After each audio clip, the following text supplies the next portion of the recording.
नमस्कार साथियों, ऑब्जेक्टिव प्रश्न धारा ओपीडी पर सीआर देवासी आप सभी का स्वागत करता हूं।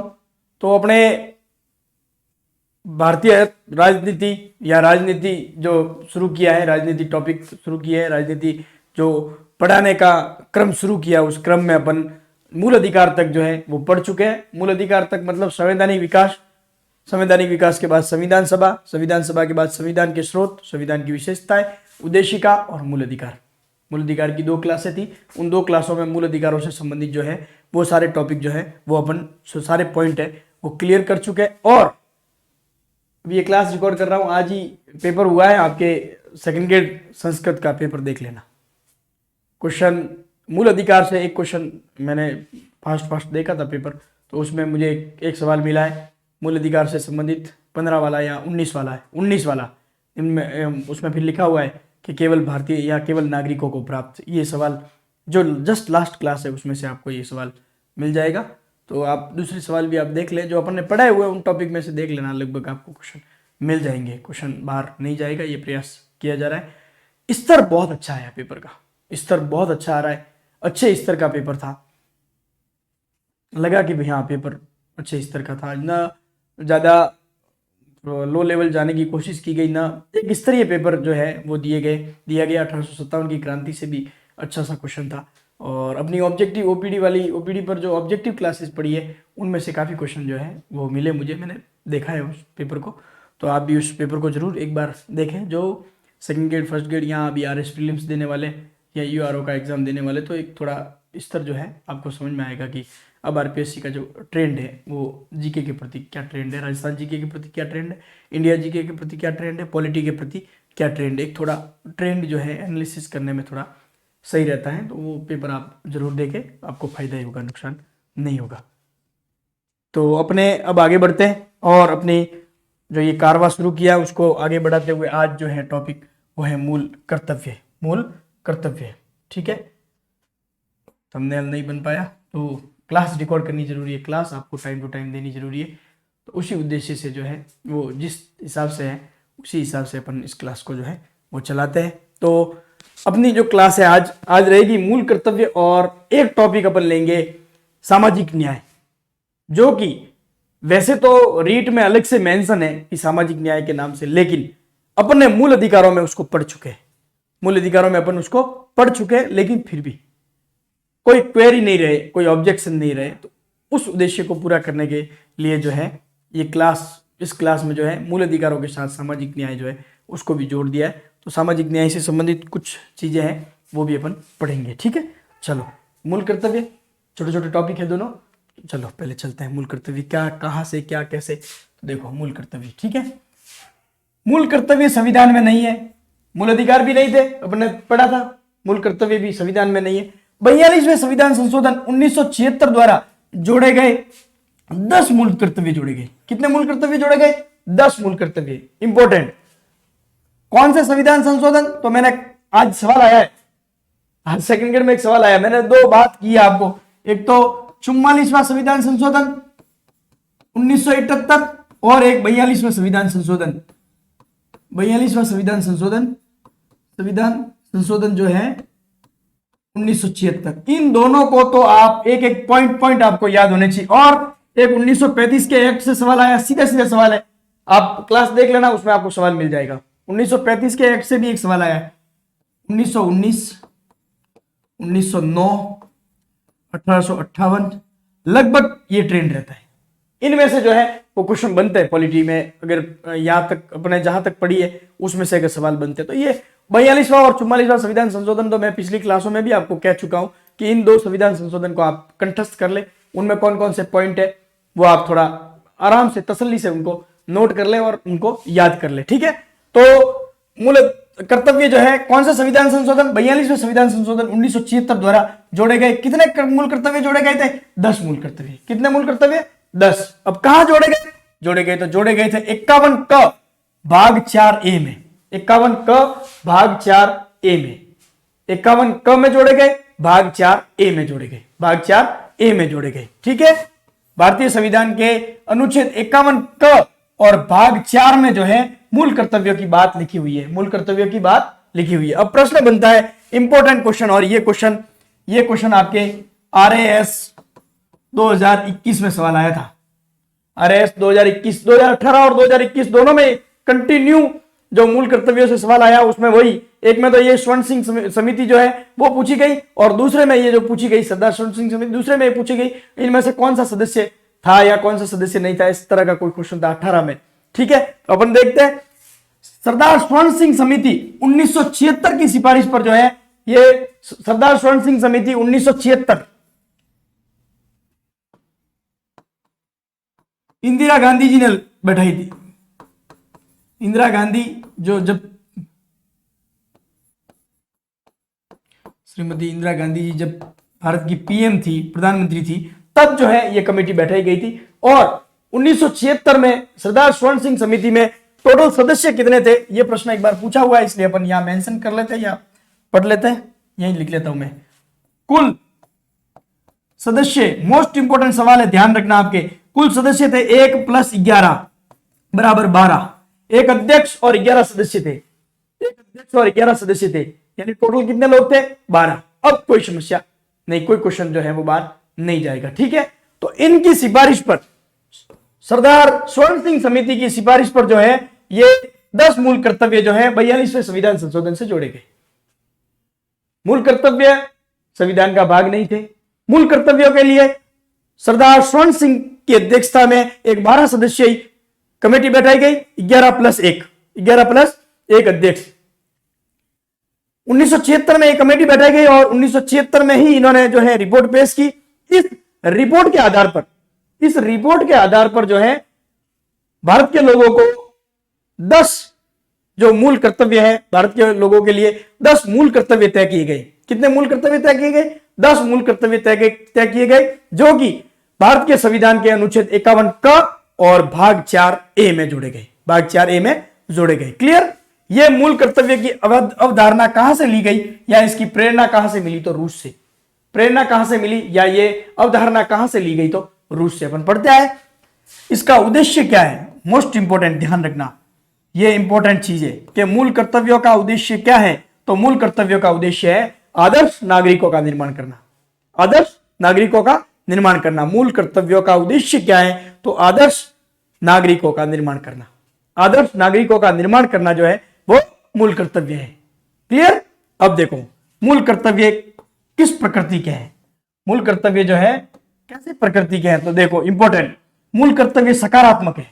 मूल कर्तव्य कैसे है, सकारात्मक, पॉजिटिव है। मूल कर्तव्य न्याय योग्य नहीं है, मूल कर्तव्य न्याय योग्य नहीं है। मूल कर्तव्य न्याय योग्य नहीं है, इसका मतलब वाद योग्य भी नहीं है।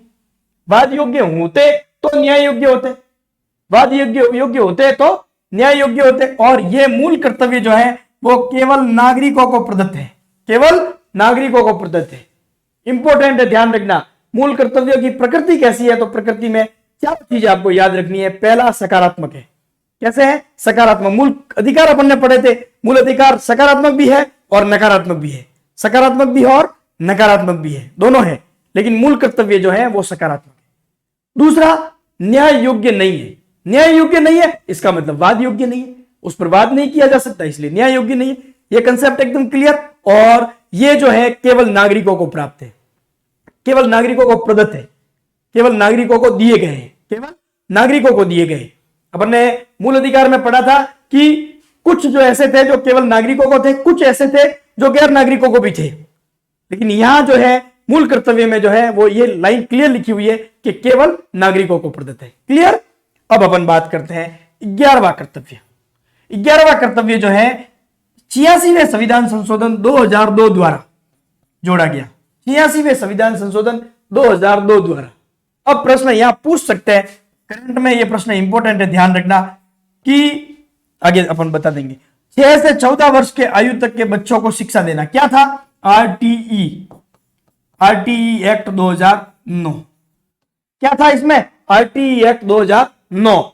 11वां कर्तव्य 86वें संविधान संशोधन 2002 के तहत जोड़ा गया, जो कि आरटीई 2009 के नाम से कहलाया जाना गया। अपन ने मूल अधिकार में भी पढ़ा था, वो बच्चों का अधिकार है, 21 क में जोड़ा था, अपन ने पढ़ा था, ये क्लियर, ठीक है। उसी तरह से जो है ये कर्तव्यों में भी जोड़ा गया है, 11वां कर्तव्य। इसी तरह से नीति निर्देशक तत्वों में भी जोड़ा गया है। कर्तव्य किसका है? तो अभिभावकों का। अभिभावक, प्रत्येक अभिभावक का ये कर्तव्य है कि अपने 6 से 14 वर्ष के बच्चों को शिक्षा दे। 6 से 14 वर्ष के बच्चों को शिक्षा दे। मूल अधिकार बच्चों का है कि वो 6 से 14 वर्ष के बच्चे शिक्षा प्राप्त करें। और नीति निर्देशक तत्वों में राज्य सरकार का यह कर्तव्य है कि वो 6 से 14 वर्ष के बच्चों के लिए अनिवार्य एवं निःशुल्क शिक्षा की व्यवस्था करे। अनिवार्य एवं निःशुल्क शिक्षा की व्यवस्था करे। अब प्रश्न यहां से देखो, अभिभावकों का कर्तव्य, ठीक है, अपन ने क्लियर कर दिया। अब यहां से प्रश्न बनेगा, ध्यान रखना, भविष्य में प्रश्न बन सकता है, इंपॉर्टेंट है।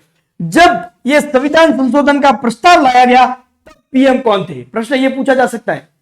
86वें संविधान संशोधन 2002 का प्रस्ताव लाया तब प्रधानमंत्री कौन थे? तो आपको ध्यान रखना है, श्री अटल बिहारी वाजपेयी। बिहारी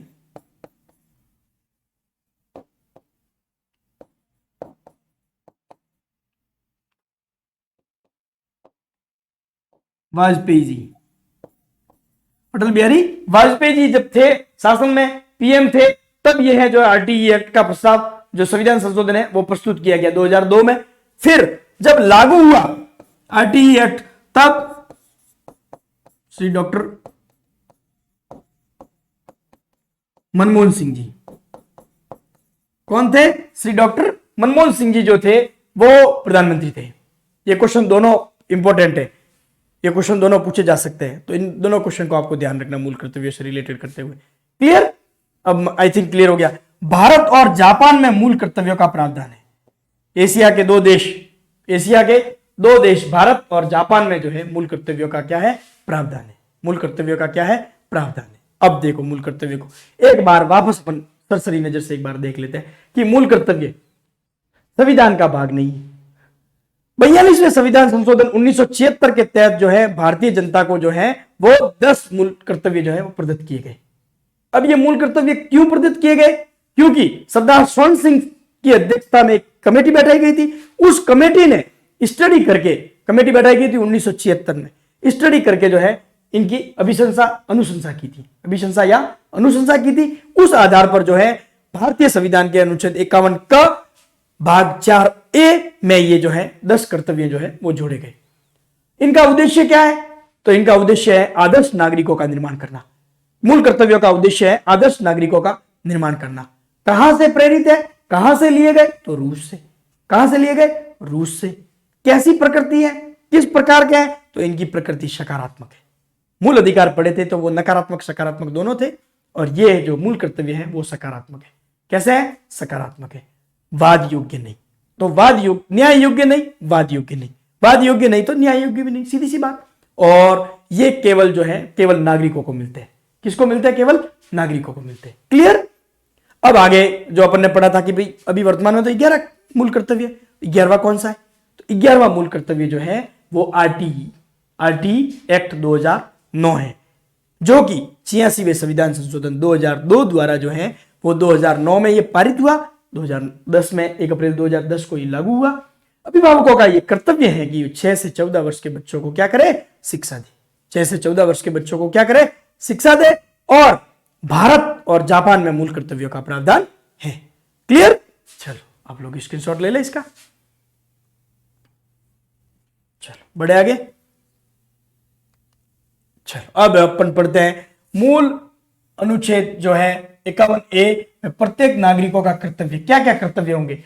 ये थोड़ा शॉर्ट ट्रिक से जो है अपन समझने की कोशिश करते हैं, क्योंकि 11 के 11 याद करने बहुत टफ पड़ते हैं। 11 के 11 बहुत टफ पड़ते हैं याद करने। तो ABCDEFGHIJK तक पढ़ते हैं। ABCDEFGHIJK तक पढ़ते हैं। ABCD के हिसाब से याद भी हो जाएंगे, कोई चिंता नहीं। ठीक है, यही ट्रिक जो है अपनी वन लाइनर बुक जो है जीजीडी वाली, उन बुक्स में भी आपको मिल जाएगी। और वो ये ट्रिक थोड़ा जो है आपको समझने में के लिए बहुत आसान रहेगी और सरलता से समझ में आ जाएगी। ए यानी एंथम। ठीक है, राष्ट्रगान, राष्ट्रध्वज का आदर एवं संविधान का पालन करना। राष्ट्रगान, राष्ट्रध्वज का आदर करना और संविधान का पालन करना, पहला मूल कर्तव्य हो गया आपने। राष्ट्रगान, राष्ट्रध्वज का सम्मान करना या आदर करना तथा संविधान की पालना करना। संविधान का पालन करना। ये हो गया ए से एंथम, ए से एंथम, बी से बापू। महात्मा गांधी जी कौन से बड़े जो राष्ट्रीय आंदोलनों के बड़े नेता है, आदर्श है राष्ट्रीय आंदोलनों के, तो बी से बापू, बापू से याद रखना आपको राष्ट्रीय आंदोलन के उच्च आदर्शों को हृदय में रखना, राष्ट्रीय आंदोलन के उच्च आदर्शों को हृदय में रखना, राष्ट्रीय आंदोलन के उच्च आदर्शों को हृदय में रखना। अब राष्ट्रीय आंदोलन, बापू, महात्मा गांधी जी, महात्मा गांधी जी से आपको ये एकदम क्लियर कंसेप्ट दिमाग में आ जाएगा कि राष्ट्रीय आंदोलन किससे संबंधित हो जाएंगे, राष्ट्रीय आंदोलन। क्लियर। अब सी, सी यानी कंफर्म एक्टिविटी, कंफर्म एक्टिविटी। ठीक है, कंफर्म एक्टिविटी मतलब भारत की संप्रभुता, एकता, अखंडता बनाए रखना। ऐसी एक्टिविटी करनी, ऐसी एक्टिविटी की जाए कि भारत की जो अखंडता, एकता, संप्रभुता जो है वो उसको ठेस नहीं पहुंचे। कंफर्म ऐसी एक्टिविटी करनी है, कंफर्म अपने को ऐसी एक्टिविटी करनी है, प्रत्येक को कंफर्म रहकर ऐसी एक्टिविटी करनी है, कंफर्म रहकर एक्टिविटी करनी है, कंफर्म रहकर एक्टिविटी करनी है कि भारत की संप्रभुता, एकता और अखंडता को बनाए रख सके, बनाए रख सके। क्लियर। फिर आता है D, D means defence, D means defence, defence यानी रक्षा। सीधी सी बात, देश की रक्षा तथा आह्वान पर राष्ट्र सेवा करे, देश की रक्षा की जाए। देश की रक्षा करने का प्रत्येक भारतीय का प्रत्येक भारतीय नागरिक का कर्तव्य है, और साथ ही साथ आह्वान पर राष्ट्र सेवा जो है, देश की सेवा करने के लिए तत्पर रहे, तैयार रहे। ठीक है। फिर आती है ई, ई से इक्विलिटी, ई से इक्विलिटी यानी समानता। इक्विलिटी देखो, समानता, भातृत्व बनाए रखना, समानता और भातृत्व बनाए रखना। अब याद नहीं होंगे तो कभी याद नहीं होंगे। समानता यानी भातृत्व जो है वो बनाए रखना, भातृत्व जो है बनाए रखना। बिल्कुल शॉर्ट हो गया है। अब तो मेरे हिसाब से कोई ऐसा नहीं होगा जिसको जो ये कहेगा कि मूल कर्तव्य मुझे याद नहीं है। ठीक है ना। फिर आगे एफ, एफ से फैंसी कल्चर। देखो थोड़ा ट्रिक बनाने के लिए फिर वो सेट करना पड़ता है।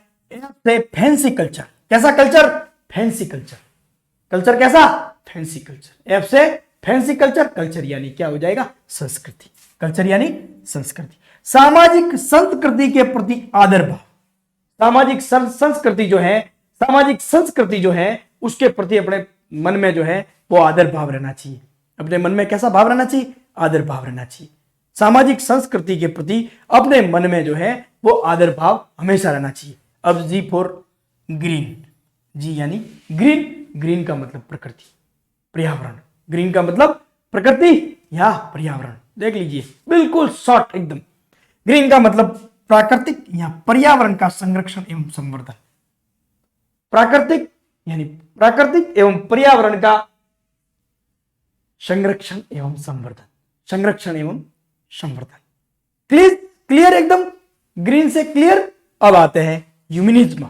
ह्यूमनिज्म का मतलब होता है मानववाद। सीधे सीधे शॉर्ट ट्रिक, बिल्कुल एकदम शॉर्ट और क्लियर, सीधे दिमाग में फिट। एबीसीडी याद हो जाएगी, याद है ये एबीसीडी, कभी याद नहीं है तो एबीसीडी याद कर लेना पहले। एबीसीडी याद है तो ये याद है, एबीसीडी याद है तो ये याद है। ठीक है। फिर आता है ह्यूमनिज्म यानी मानववाद, वैज्ञानिक दृष्टिकोण एवं ज्ञानार्जन तथा सुधार की भावना का विकास।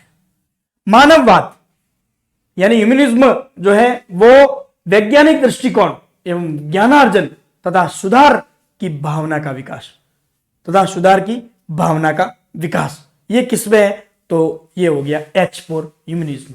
ठीक है।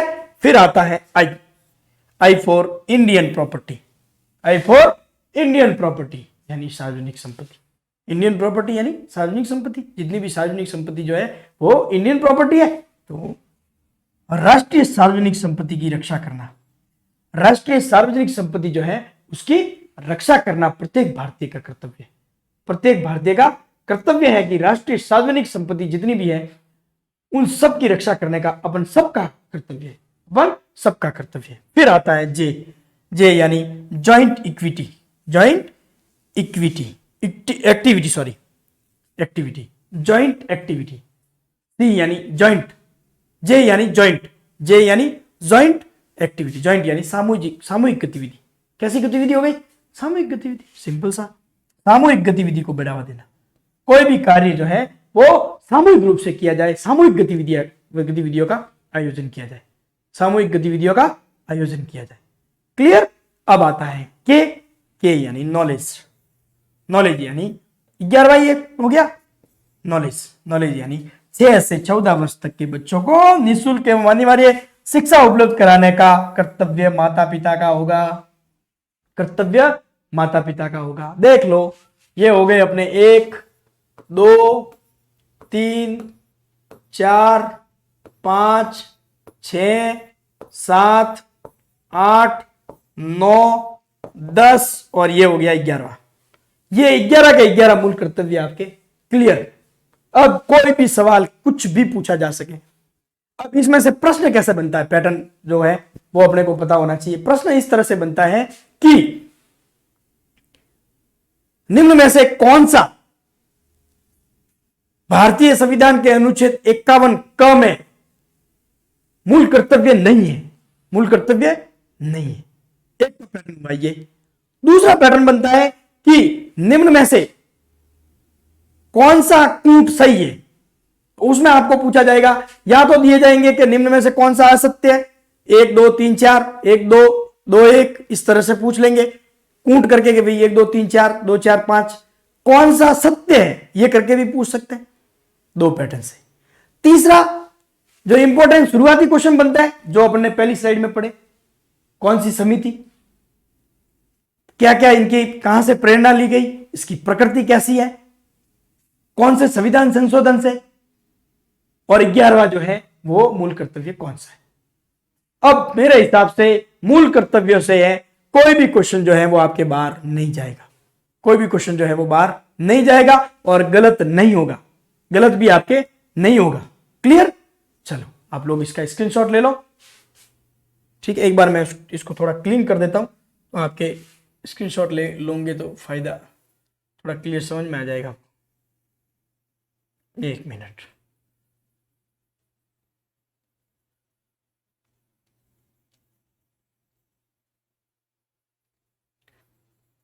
अब आप स्क्रीनशॉट ले लो। अब आपके एकदम क्लियर भी आएगा। क्लियर। ठीक है, चलो बढ़ते हैं आगे। मूल कर्तव्य वाला जो भाग है वो अपने पूरा। अब पढ़ते हैं अपन सामाजिक न्याय, जो कि पिछली क्लास में मूल अधिकारों में अपन पढ़ चुके हैं।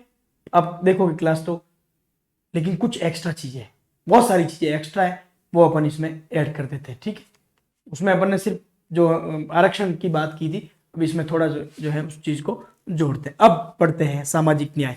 ये रीट का टॉपिक है, प्योरिटी में ये जो है ये रीट में है, प्योर एकदम सिलेबस में लिखा हुआ है सामाजिक न्याय, तो इसको अपन अलग से जरूर पढ़ेंगे इसको। ठीक है, अब देखो, अर्थ हर व्यक्ति के साथ बिना किसी भेदभाव के समान व्यवहार करना। सामाजिक न्याय क्या बात करता है कि प्रत्येक व्यक्ति के साथ जो है वो बिना किसी भेदभाव के जो है वो समान व्यवहार करना।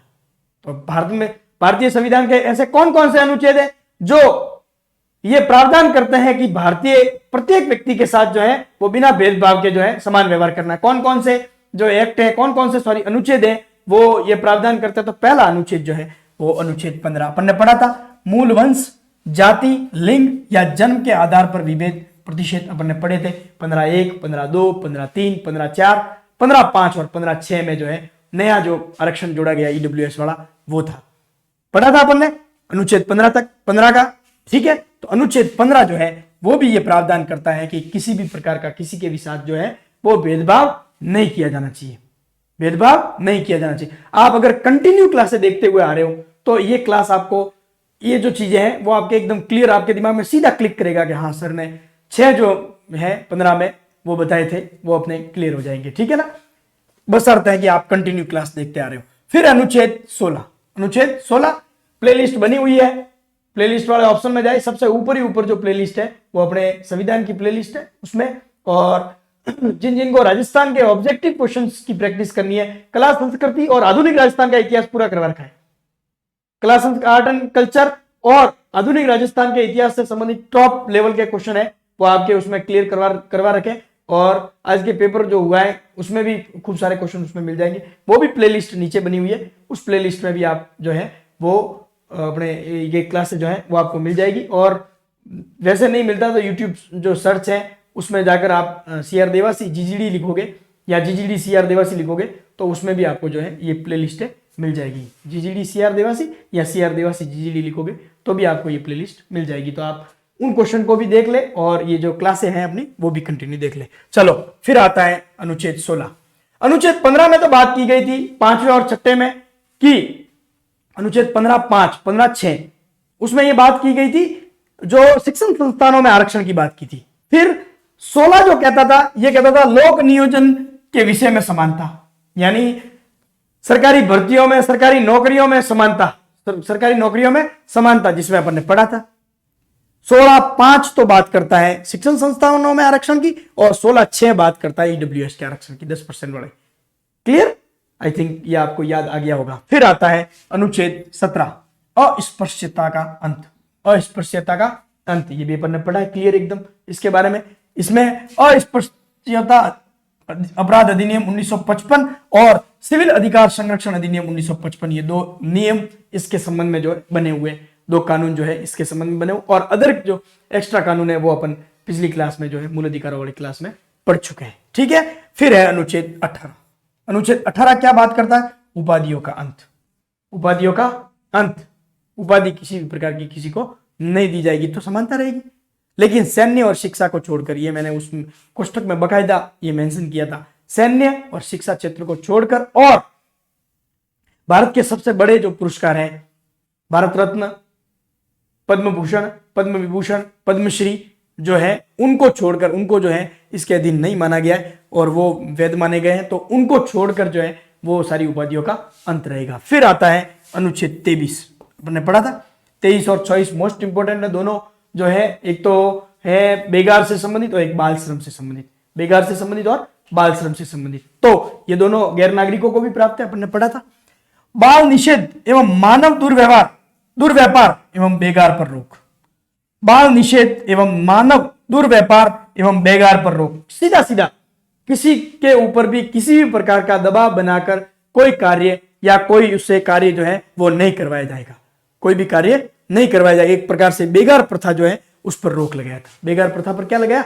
रोक लगी है इसमें, इस अनुच्छेद के तहत जो है बेगार प्रथा नहीं होगी। फिर अनुच्छेद 24 ये कहता है, 4 नहीं ये 14 है, 1 मिनट हो, ये 14 कर ले आप।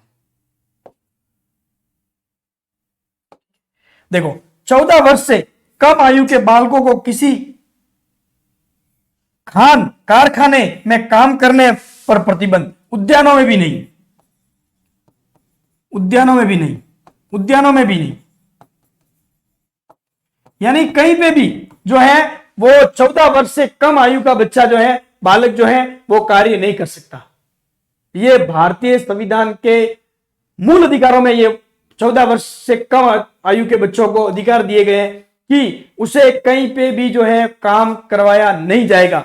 बाल श्रम निषेध है, बाल श्रम निषेध है। और एक अधिकार और दिया गया 21 क में कि 14 वर्ष से कम आयु का बच्चा जो है उसको शिक्षा, निःशुल्क एवं अनिवार्य शिक्षा प्राप्त करने का अधिकार है। निःशुल्क एवं अनिवार्य शिक्षा प्राप्त करने का अधिकार है। दोनों पॉइंट साथ साथ आपको याद रखने। फिर आता है अनुच्छेद 47। अनुच्छेद 47 पोषण स्तर सुधारना, यह नीति निर्देशक तत्वों में आता है। जब अपन नीति निर्देशक तत्व पढ़ते हैं जो कि आपके उसमें रीट में नहीं है, मैंने शायद देखा उसके हिसाब से तो मुझे मिले नहीं, रीट में नहीं है तो सेकंड ग्रेड और उसमें है, तो रीट का ये जो पूरा हो जाएगा तो अपन सेकंड ग्रेड के लिए जो है पढ़ेंगे, तब वो जो है क्लियर कर देंगे। दूसरी चीज, ये रीट, ये जो लेवल है ये आपके कोई भी एग्जाम दोगे तो टॉप लेवल रखने का प्रयास किया जा रहा है, तो आप वो चिंतित नहीं होगे भाई ये सिर्फ रीट के लिए पढ़ा रहे क्या।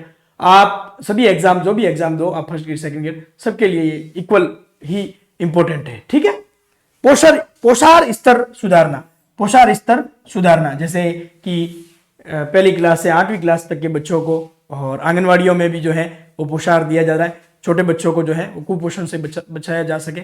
और अपने 8वीं क्लास तक के बच्चों को जो है वो भोजन की व्यवस्था जो है वो राज्य सरकार का ये कर्तव्य है। केंद्र सरकार और राज्य सरकार की PM पोषण योजना जो है वो चल रही है, तो पोषार स्तर को सुधारना। फिर अनुच्छेद 340 पिछड़ा आयोग का गठन, पिछड़ा आयोग का गठन, इस बारे में अपन पिछली क्लास में पढ़ चुके हैं कि अनुच्छेद 340 के तहत राष्ट्रपति जी को यह अधिकार दिया गया है कि वो पिछड़ी जातियों की संख्या प्राप्त करने के लिए, गणना करने के लिए या उनकी स्थिति जानने के लिए जो है वो किसी आयोग का गठन कर सकते हैं। ठीक है, स्क्रीनशॉट ले लो आप। चलो बढ़े आगे, ये रहो।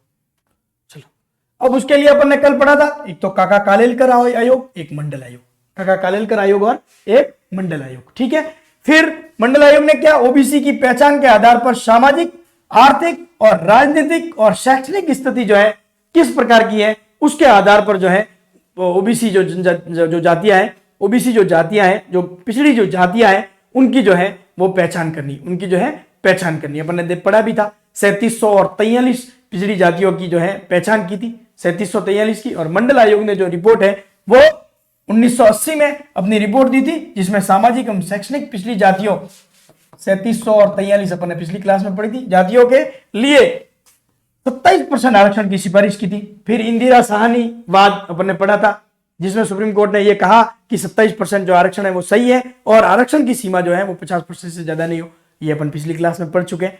ठीक है, फिर आगे 1990 में वीपी सिंह ने मंडल आयोग की रिपोर्ट को लागू किया। जब ये रिपोर्ट आई 1980 में जब ये रिपोर्ट आई तो मोरारजी देसाई भारत के प्रधानमंत्री जी थे और जनता पार्टी की सरकार थी, लेकिन इस रिपोर्ट को जो है माना गया या स्वीकार किया गया 1990 में वीपी सिंह जी की सरकार ने मंडल आयोग की रिपोर्ट को लागू किया। फिर एक आयोग और बैठा था 2017 में, जिसका नाम था रोहिणी आयोग। क्या नाम था? रोहिणी आयोग। 2017 में ही बैठा था, लेटेस्ट है। और रोहिणी आयोग बैठा था, जो ये तीसरा आयोग था। पिछले आयोग से संबंधित कौन सा? तीसरा आयोग था। थर्ड जो है पिछले आयोग से संबंधित जो है वो आयोग था। अब ये चीज अपन पढ़ चुके हैं। संविधान संशोधन 102वें संविधान संशोधन द्वारा राष्ट्रीय पिछड़ा आयोग को संवैधानिक दर्जा दिया गया, अपन ने पढ़ा है। और 102वां संविधान संशोधन यह कहता है कि पिछड़ी जातियों की पहचान करने का अधिकार जो है वो किसको है? केंद्र सरकार को। लेकिन 105वां संविधान संशोधन 2021 में यह प्रावधान किया गया कि राज्य सरकार को यह अधिकार दिया गया, राज्य सरकारों को यह अधिकार दिया गया कि वो जो है अपने अपने स्तर पर राज्य सरकार जो है वो पिछड़ी जातियों की जो पहचान वो कर सके। ये अपन पिछली क्लास में पढ़ चुके हैं। ठीक है, तो ये थोड़ा ज्यादा आपके टफ नहीं होगा, स्क्रीनशॉट ले लें आप। अब आगे नेक्स्ट, थोड़ा ये स्लाइड को जब यहाँ लाए तो थोड़े छोटे हो गए थे, तो मैंने ये बड़े करके आपके लिख दिए, अक्सर कोई समस्या नहीं। फिर आता है अनुच्छेद 42। अनुच्छेद 340 पढ़ लिया, अब 42 क्या कहता है? बालकों के अधिकार बिल 1922 के इस अनुच्छेद में मुझे मेरे अधिकार को जानने का अधिकार, ये बात कही गई है। मुझे बालकों के लिए, बच्चों के लिए यह है कि मुझे मेरे अधिकार को जानने का अधिकार है, मुझे मेरे अधिकार को जानने का अधिकार है, जानने का अधिकार है। क्लियर? ये ध्यान रखना। अनुच्छेद 42 जो है, अनुच्छेद यहां 47 आ गया था, अनुच्छेद 42 में ये बात लिखी हुई है, थोड़ा इसको भी आप ध्यान रखें। अब सामाजिक न्याय नैतिक तर्क एवं संगतता से प्राप्त होता है। सामाजिक न्याय जो है वो नैतिकता एवं संगतता से प्राप्त होता है। अब सामाजिक न्याय के बारे में असमानता क्यों है वो अपन पढ़ते हैं, इसी पॉइंट को अपन आगे पढ़ते हैं। पहला पॉइंट यह है, समाज में आर्थिक असमानता के कारण अवसरों की असमानता रहती है। समाज में जो है आर्थिक असमानता है, आर्थिक असमानता है तो अवसरों की भी जो है वो असमानता रहती है। एक तो ये कारण है, आर्थिक असमानता के कारण जो है वो अवसरों की असमानता है वो रहती है। दूसरा, सामाजिक परिवर्तन लाने की जिम्मेदारी व्यक्ति, समाज, सरकार की, व्यक्ति की और समाज की जो है वो ये जिम्मेदारी है। प्रत्येक व्यक्तियों से मिलकर बनता है समाज, समाज जो है वो सरकार बनाता है। तो इन तीनों की जिम्मेदारी है कि वो सामाजिक परिवर्तन लाए, सामाजिक परिवर्तन लाए, यानी जो भेदभाव, जो असमानता है, उस असमानता को मिटाने का जो है वो दायित्व किसका है? तो वो दायित्व है प्रत्येक व्यक्ति का, समाज का और सरकार का, तीनों का दायित्व है। अब वो असमानता क्यों है? तो पहला कारण अपन ने पढ़ लिया कि आर्थिक असमानता के कारण जो है वो अवसरों की भी असमानता होती है। आर्थिक असमानता है, इसलिए अवसरों में भी क्या होती है, असमानता होती है। अवसरों में भी क्या होती है, असमानता होती है।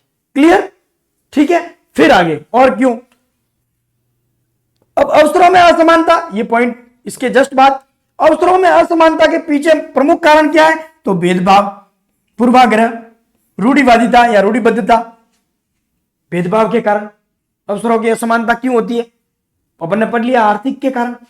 अब सामाजिक परिवर्तन लाने की जिम्मेदारी क्या है, किसकी है, तो प्रत्येक व्यक्ति की। प्रत्येक व्यक्ति मिलेगा तो समाज बनेगा, समाज मिलेगा तो सरकार बनाएगा। तीनों की ये जिम्मेदारी है कि इसमें परिवर्तन लाए। अब ये होता क्यों है, अब ये होता क्यों है, तो ये होता है भेदभाव के कारण। किसके कारण, भेदभाव के कारण। दूसरा, पूर्वाग्रह से ग्रसित, पूर्वाग्रह से ग्रसित, यानी किसी के बारे में जाने बिना उसके बारे में अपनी धारणा बना लेना पूर्वाग्रह कहलाता है। किसी के बारे में जाने बिना, किसी के पक्ष विपक्ष की बात, किसी के बारे में पूरी तरह से जाने बिना उसके बारे में अपनी धारणा बना लेना, वो क्या कहलाता है, पूर्वाग्रह कहलाता है। रूढ़िवादिता या रूढ़िबद्धता, यानी परंपरा से जो नियम, जो परंपरा से जो बातें चली आ रही है, उन कारण से असमानता, अवसरों की असमानता होती है, अवसरों की असमानता होती है। तीनों पॉइंट ध्यान रखना, इंपॉर्टेंट है। सामाजिक न्याय से संबंधित जो है इसमें ये इंपॉर्टेंट है। फिर आगे, भारतीय संविधान के भाग 4 के नीति निर्देशक तत्व का उद्देश्य ही समाज में सामाजिक एवं आर्थिक न्याय की स्थापना करना, मोस्ट इंपोर्टेंट।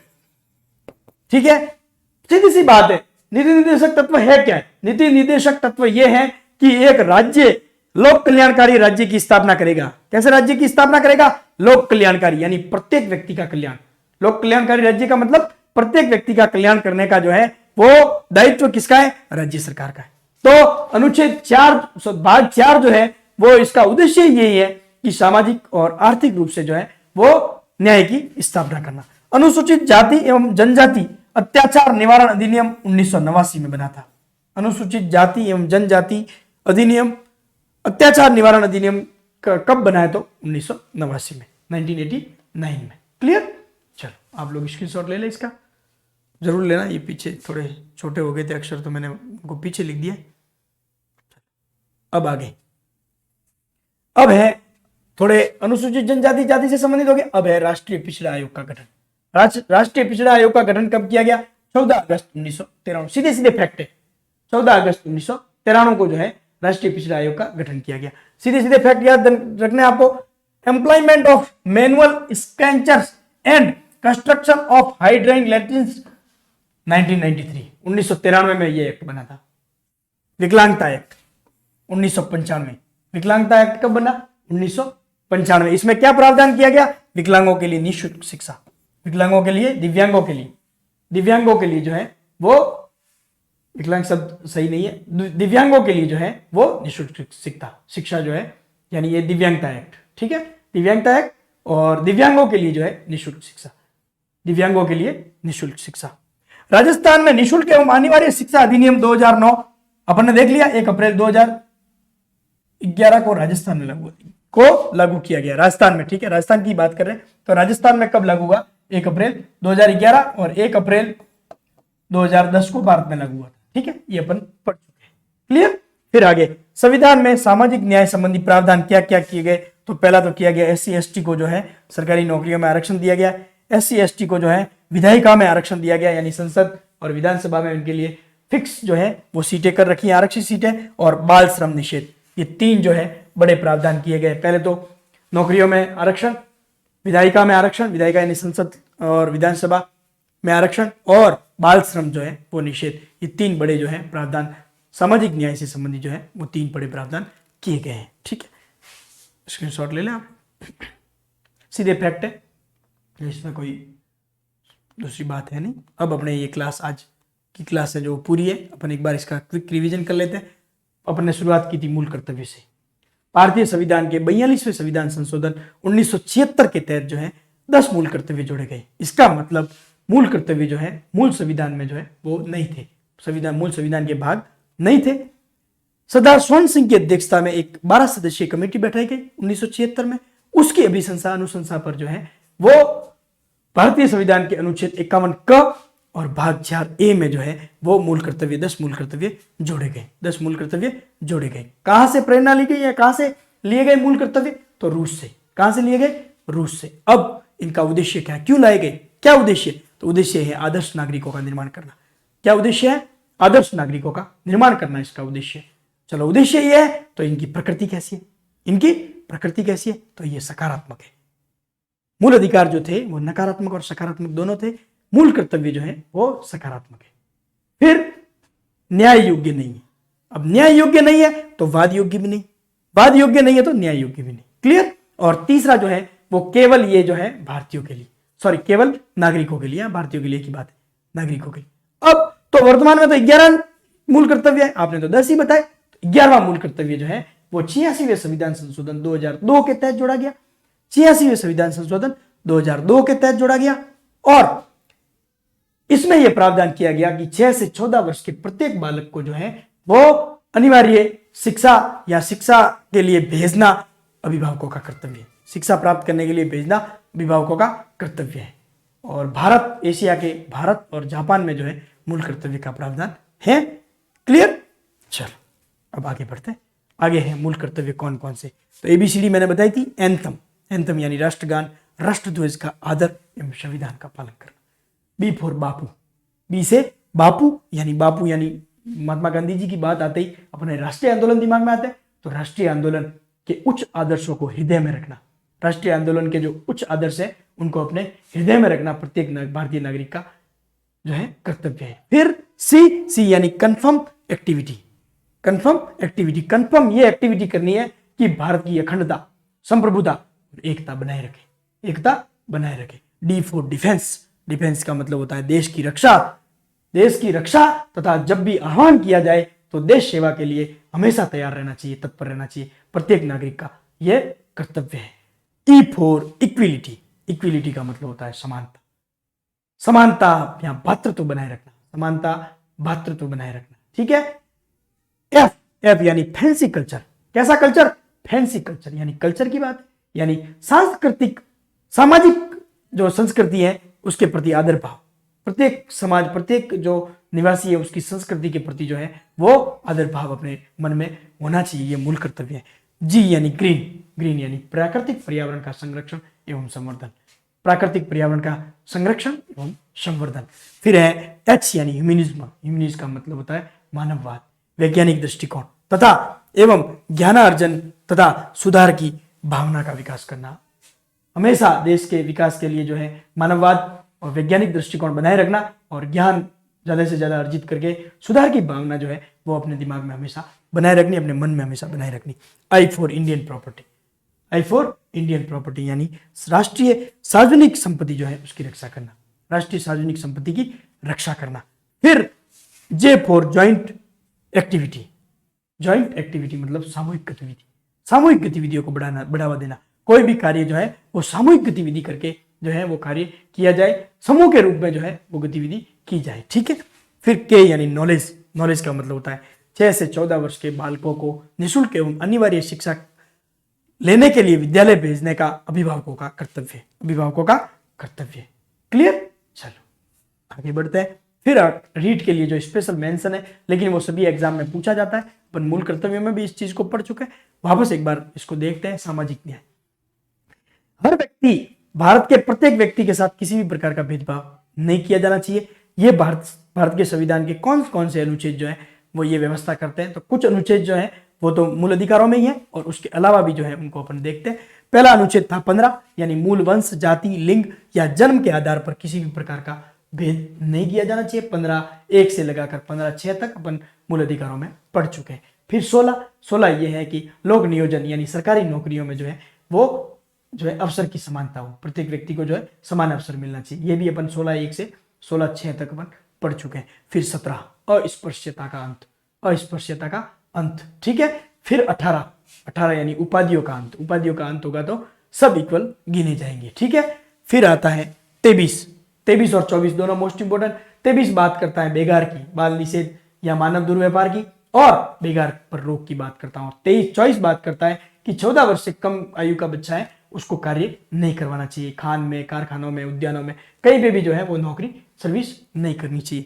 फिर अनुच्छेद 47 में नीति निर्देशक तत्वों में लिखा हुआ है कि पोषाहार का स्तर जो है वो अच्छा होना चाहिए और सुधार उसमें अपेक्षित हर समय। फिर अनुच्छेद 340 राष्ट्रीय पिछड़ा आयोग के बारे में अपने देखा था। राष्ट्रीय पिछड़ा आयोग पिछड़ी जातियों के लिए जो है वो अनुच्छेद 340 के तहत राष्ट्रपति जी को ये अधिकार दिया गया है कि वो इनकी गणना, इनकी जो है शैक्षणिक या इसके आधार पर पिछड़ी जातियों की गणना करने के लिए या उनकी स्थिति जानने के लिए जो है वो कमेटी का या एक आयोग का गठन कर सकते हैं। तो 3 आयोग अपन ने पढ़े। पहला काका कालेलकर आयोग, दूसरा मंडल आयोग। मंडल आयोग अपन पिछली जो क्लास में काका कालेलकर और मंडल आयोग दोनों पिछली क्लास में पढ़ चुके हैं, जिसमें मंडल आयोग की ने 1980 में रिपोर्ट दी थी, 1990 में उसे स्वीकार किया गया वीपी सिंह जी सरकार द्वारा। और इसमें क्या है, इसमें 3743 जातियों की पहचान की गई और इसमें ये जो है ये सिफारिश की गई कि इनके लिए बीसी के लिए जो है वो 27% आरक्षण का प्रावधान किया जाना चाहिए। इसी को कोर्ट में इंदिरा साहनी वाद 1993 ने पढ़ा। उस वाद में जो है सुप्रीम कोर्ट ने ये फैसला दिया कि 27% आरक्षण सही है और एक फैसला और दिया अनुच्छेद 335 के तहत कि भारतीय संविधान में जो है भारतीय संविधान में आरक्षण जो है वो 50% से ज्यादा नहीं होना चाहिए। अपन कल की क्लास में पढ़ चुके हैं, पिछली क्लास में।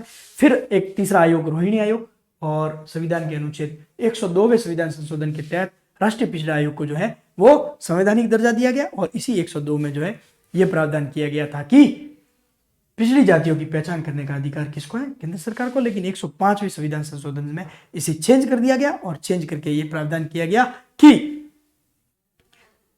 पिछड़ी जातियों की जो पहचान करने का अधिकार है वो प्रत्येक राज्य सरकारें जो है अपने अपने स्तर पर कर सकती हैं। ठीक है, क्लियर।